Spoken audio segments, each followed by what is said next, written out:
Welcome back to Filter. I'm Diane Mizota, counting down the best arcade games from Hollywood's home to classic button bashers, the Family Amusement Corporation.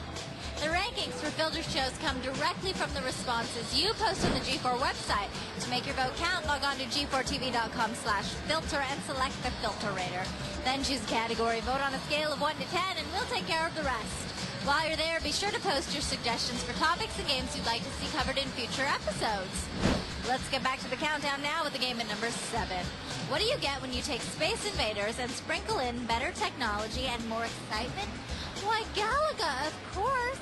And while taking on the menacing aliens was twice the fun with double the firepower, how much did it tick you off when you shot down one of your own ships?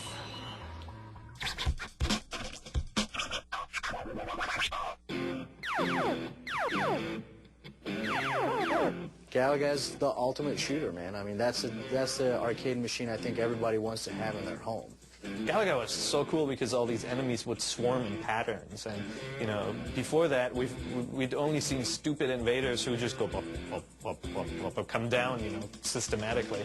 Now you suddenly had these insect-inspired enemies that go, and it really raised the bar as to how you had to fight these guys. Yeah, they're like they're falling, and you just going side to side shooting up. A lot of people just used to have their little ship sucked up on purpose, right? And then they retrieve it, so you can have the double shooter. The fact that it was the first game where you would have a double ship where you're shooting. You can only move left and right, which kind of, you know, negated like the fun of, like, you know, wanting to go up and shoot things, which is later on for the Galaga 3 game. But the thing is, you know, you had progression of stages, you had challenging stages, and, you know, you had a lot of extra ships. Galaga came out in 1981, back when the star of our next game was just an itch in his daddy's pants.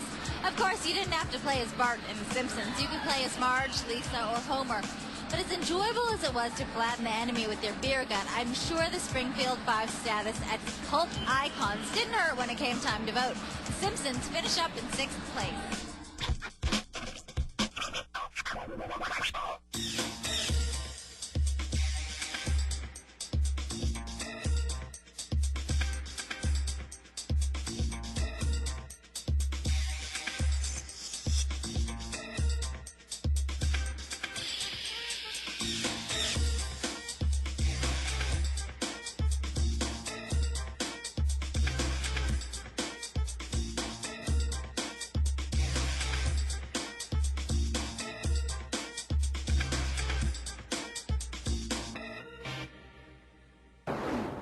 When The Simpsons was first released, arcade games were still enjoying moderate success, but in the last 10 years, their existence has been threatened by the emergence of the home console.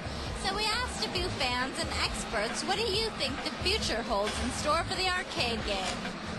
Arcade games do have a future if it's within virtual reality. I think in this day and age of high-tech home consoles, I think arcade games are probably on their way out. The home gaming, the graphics have caught up, if not surpassed, the arcade ones. So the only real difference is like the gimmicks in the arcades, and like, say, a light gun or a dance pad. There's a big danger in the arcade business in the future. It's becoming more and more expensive. These big machines are, you know, they're costing like a good 12 grand or whatever, and it's got to guarantee the arcade owners that they're going to make money back on these things. I think arcade games will be around for a while. I mean, pinball games have gone away. They're not being made anymore, but you can still play them. On the other hand, you've got all this stuff where, you know, you get these machines that you can't duplicate at home, where you have a giant screen, you have 8 people playing at the same time, firing at enemies or working together. Or those, you know, mine car ride games where you sit with a friend and you're shooting dinosaurs and the thing rumbles and everything's moving. You just can't duplicate that at home, and I hope people are still interested in that. In order for arcades to have a future, they need to look at Japan, look at the success they have still with arcades, and realize that they need to upgrade their format. If you go to Japan and you look at arcades, it's kind of something that you do for fun. I mean, beyond what we do in the U.S. here. You see people kind of chilling out, they're dancing around. You can grab a beer, get a cup of coffee, and like play some arcade games. So maybe if you can kind of change the way we perceive arcade games and how they're played, maybe kind of transform them into something that is a social activity you can take your girlfriend to do. Well, Well, no matter what happens with arcade games in the future, one thing's for certain. They'll never flourish like they did when Tron first came out. Remember the first time you saw this game? The cabinet tripped the lights fantastic as you played 4 games per level, light cycles, grid bugs, tanks, and the NPC cone. But as anyone who played this game will attest, nothing, and I mean nothing, was cooler than that ice blue joystick.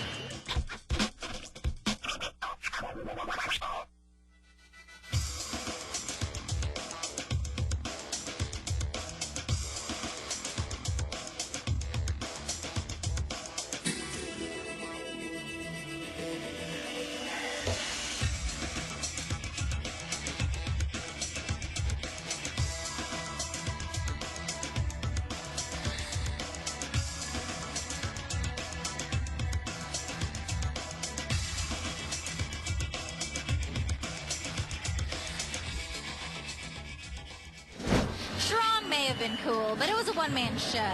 Gauntlet, however, was a team affair. You could choose to play as a warrior, Valkyrie, wizard, or elf, and up to 4 people could play at once, which was great, because as much fun as Gauntlet was to play, it was a biatch to master. But it was your biatch, and you love it so. Gauntlet comes in 4th.